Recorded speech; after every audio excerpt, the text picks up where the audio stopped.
500 hours of footage is uploaded to YouTube every single minute, meaning 720,000 hours of footage every day. That means there's literally an endless variety of content you can watch, and literally everything on the internet is on YouTube if you can search deeply and bypass the content filters and the search filters and the algorithm blockers. So, it's impossible to hate on YouTube as a whole.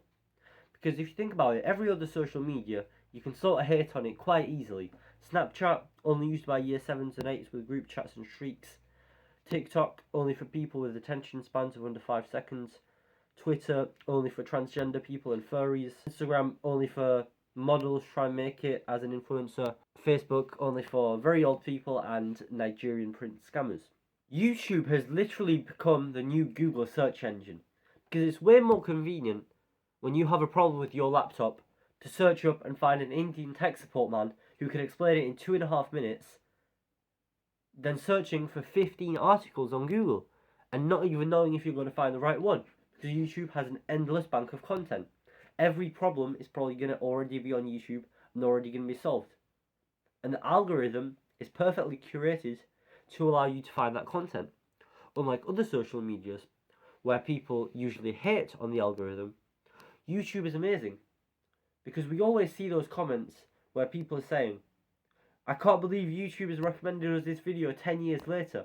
I can't recommend we're all watching this at 3 AM. You're on that video because you're being manipulated by the YouTube system to waste your time. Would you rather go to the website of the 65-year-old man who's been learning biology for 45 years, but doesn't really have the best public speaking skills and doesn't really have a YouTube channel? Or would you rather have it explained in a digestible format where you can learn it in less than 10 minutes? Of course, you're going to pick the YouTube channel. Now, this is all great, and yes, using YouTube videos is how I achieve my straight A grades. But YouTube is also found to have the highest session duration of any social media app. What's a session duration? When you turn on YouTube, you stay on it for an average of 45 minutes to an hour. When you're going on to look for a 2.5 minute video, I guarantee you're not going off YouTube at the end of that 2.5 minutes. You're binge watching some other thing. Now, the YouTube algorithm is the biggest cause of a problem that I've dealt with for years, and this is called action faking, where you can feel productive while doing something, and it will feel great, but then you realise you just wasted a lot of time watching educational YouTube videos without actually implementing any of that thing into your life. For example, watching 15 videos on how to improve your grades and how to write flashcards better and how to remember the information, a new memorization system, the Pomodoro technique. You haven't actually done those things. You've learned what they are, but you haven't done them.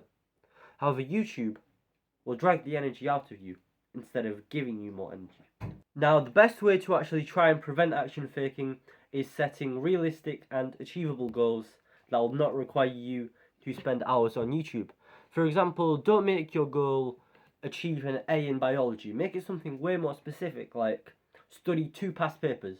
Now, before I get onto the YouTube video about YouTube addiction and why you should quit YouTube, I'm going to turn you over onto past Sielicki finally, because he extended. And yeah, right now, just chilling.